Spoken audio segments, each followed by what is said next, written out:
કાંકરેજના ઉભરી ગામે વીજ કરંટથી માતા પુત્ર અને પાડોશીની બાળકી સહિત 3ના મોત થયા છે। બનાસકાંઠા જિલ્લાના કાંકરેજ તાલુકાના ઉભરી ગામે વીજ કરંટ લાગવાની ઘટના સામે આવી છે। કાંકરેજ વિસ્તારમાં હડકંપ મચી જવા પામી છે।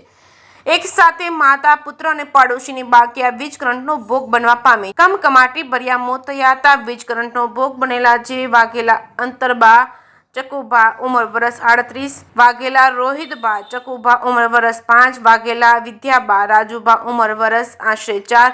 જો કે સાંજના સમયે ખેતરમાં કામ કરી રહ્યા હતા, જેમાં 2 બાળકો પણ રમતા હતા, જેમાં એક બાળકને શોટ લાગતા માતા અંતરબા વાઘેલા પોતે બચાવવા જતા એમને કરંટ લાગતા એટલે ત્રીજું બાળક પણ વીજ કરંટનો ભોગ બનતા ત્રણેયના મોત થયા હતા અને ભેટ્યા હતા।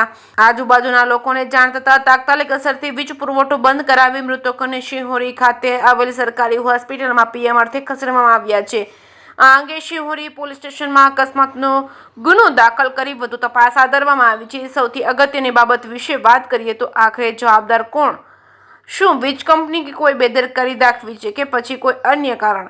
એ અંગે પોલીસ તપાસમાં બહાર આવશે। પરંતુ હાલમાં તો કાંકરેજ તાલુકાના ઉભરી ગામમાં એક જ જગ્યાએ એક જ પરિવારના 2 બાળકો અને એક મહિલાના મોતને લઈને ભારે શોકની કાલીમાં છવાઈ જવા પામી છે।